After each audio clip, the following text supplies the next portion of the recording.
Hi, hello, and welcome to Lily's Library. So today we're going to be talking about the 6 books that I read in July.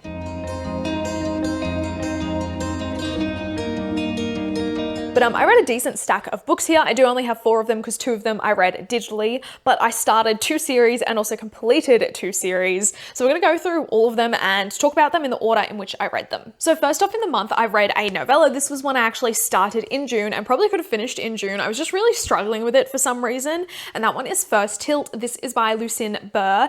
I thought this would be a really fun and interesting read. It sounded really nice, and I was getting lots of teasers and snippets and stuff from it and artwork from it and the full-length novel that's coming afterwards on Instagram, and it is a gay jousting romance book. Basically, it really reminded me of A Knight's Tale, which I watched a couple of weeks after reading it.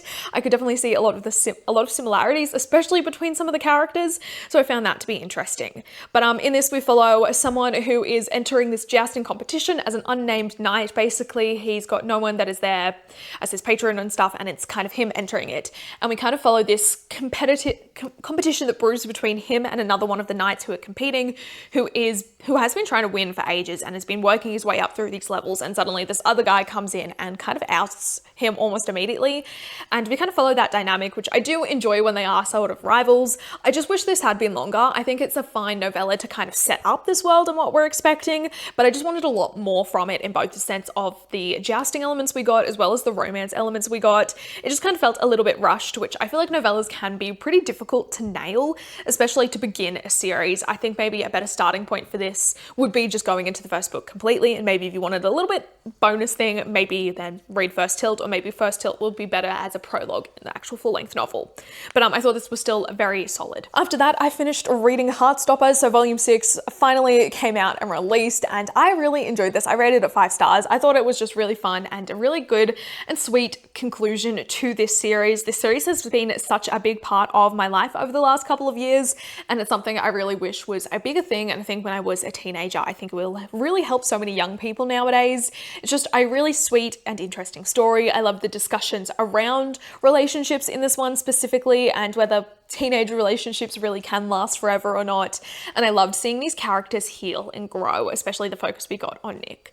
I also watched the movie, and I didn't love the movie as much as I loved the manga. I think the movie just did things a bit differently that I wasn't really a fan of to a degree, but these are just such cute and fun graphic novels, and I love them so much. I'm still going to try and maybe see if I can get tickets to see Alice Osman when they do come to Brisbane in October for the Writers' Festival, but we'll see how we go. But this was just a really quick and easy read. It's a very chunky graphic novel, especially compared to the other books in this series, but I read it in, I don't even know how long, in an afternoon, and it was just just a very nice read to have at the beginning of the month. Okay, after that, I read The Ending Writes Itself. This is by Evelyn Clark. This is co-authored by V.E. Schwab and Kat Clark, and I'm really not a thriller and a mystery person, but I devoured this. I thought this was so fun and compelling, and it was just truly a page turner.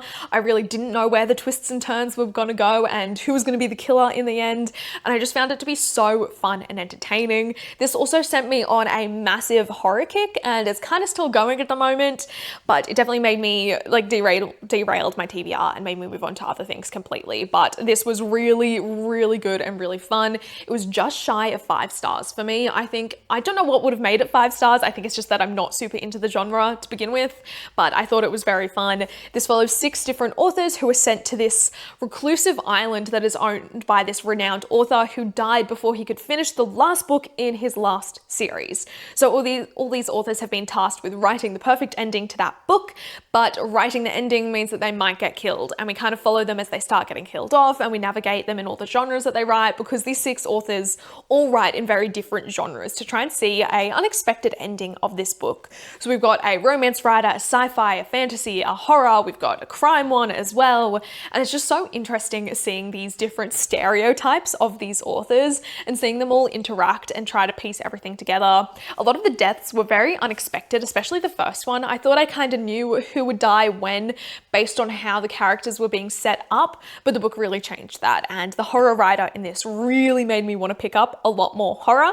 So it was definitely a really fun book, and I really hope that these authors do write more together because I think they do work really well, and I'd love to see if maybe they did a few more thrillers and stuff, because this somewhat had an open ending where there is the possibility for a sequel in a couple years time, I guess, but I just had a really solid time with this one. Then the next two books I read, like I said, that book sent me on a horror kick, so I picked up two horrors, two slashers to be specific, and that was Don't Fear the Reaper by Stephen Graham Jones, as well as The Angel of Indian Lake. So these are book 2 and book 3 in the Indian Lake trilogy. I read My Heart is a Chainsaw a couple of years ago and really enjoyed it, but by far it's not my favorite Stephen Graham Jones book. I think I rated it like 3.5 stars. I thought it was solid, but I just really struggled with the narrative style and the pacing of that book. But all of those concerns and issues I had were really fixed in this one. This is so fast paced and so insane. Like, I feel like you don't really get a moment to breathe ever in this, and it really works. I feel like with slashes, you kind of need them to be fast paced in a way. Like, this is just relentless. I really loved exploring Jade more as a character and seeing her grow and change and fight this new slasher that has come to town. And I just found it to be very fun. I really loved all of the references to other slashers and horror movies. There was definitely a lot that I missed, but I really loved the ones I did catch, and some of the references to some other movies that aren't slashers. There was a scene or a passage at the end of the book that I really, really loved and just enjoyed how it was written and called back to something earlier in the book. And this is by far my favorite book in the trilogy. It was a 5-star read, one of my favorite books of the month. It is just absolutely phenomenal. I loved everything Stephen Graham Jones did in this book. It is so bloody and brutal and just so many twists and turns and unexpected reveals with the killers that I really enjoyed. I think it's just a very unique and fun book. But the Indian Lake books, if you haven't heard of them, they are a trilogy of slashers. Book 1 is set over the 4th of July weekend. We kind of go into the follow-up of it, so it's in that summertime, and we follow Jade, our main character, who is obsessed with slashers herself. A lot of her history assignments that she does are actually on slashers, not on the town history and other things like they're meant to be, but she's just always obsessed with them, and everyone always sees her as kind of the weird kid, that she's got something weird going on.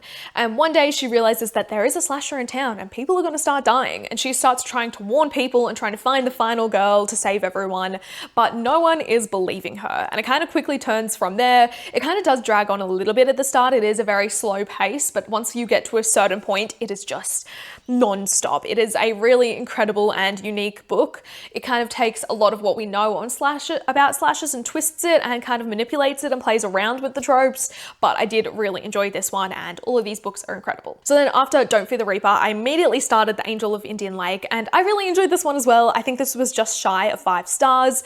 I think some of the things that happened were a bit outrageous and in a fun way, but in a way that just didn't 100% work for me. If you read the book, you'll probably know what I'm talking about. It's kind of the bits with the icing. Maybe it's just that I'm not in like bear country, so I don't know actually what has to do with bears and stuff, but something about it just didn't quite work with the kind of final battle sequence and kind of final kill cycle, I guess, if you will.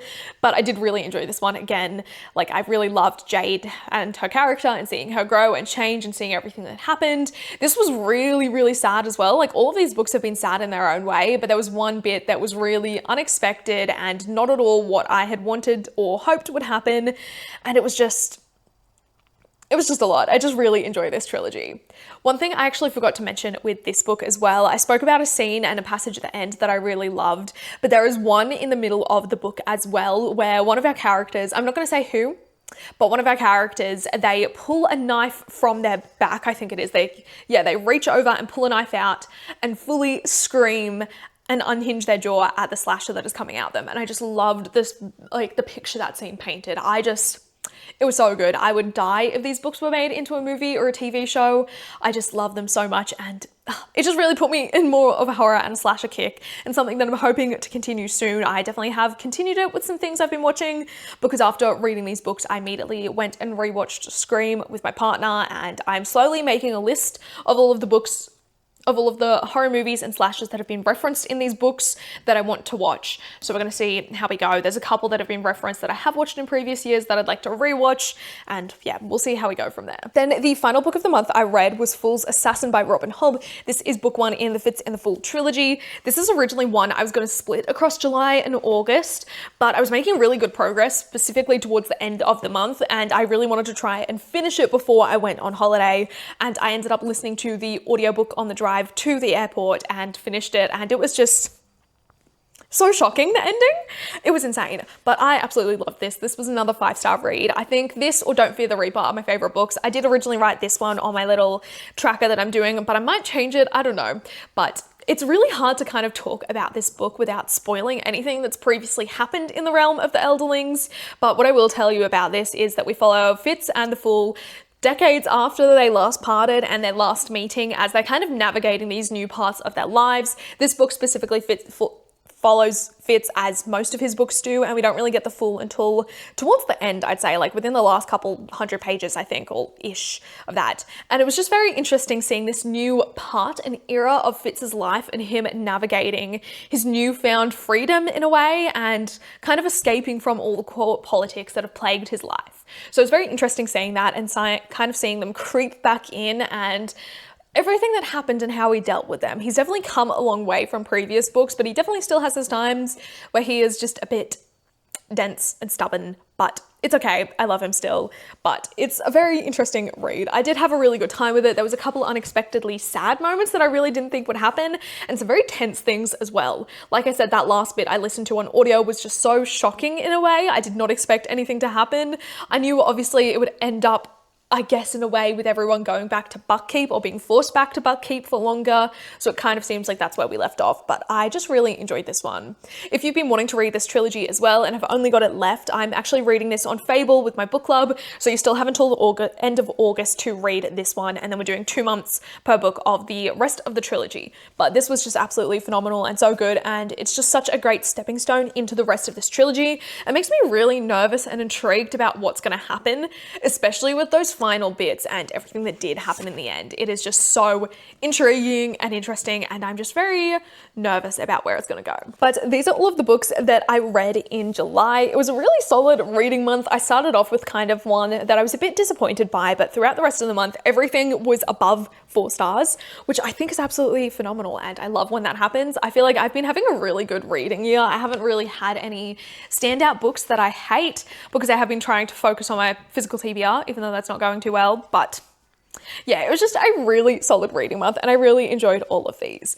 But let me know what your favorite read from the month of July was, and if you have read any of these books as well, I'd be really keen to hear your thoughts on them, especially if you're a Heartstopper fan and did finally read that last volume and what you thought on the conclusion of it. But I will see you all with a new video next time. Make sure you like, comment, and subscribe, and I'll see you later. Bye.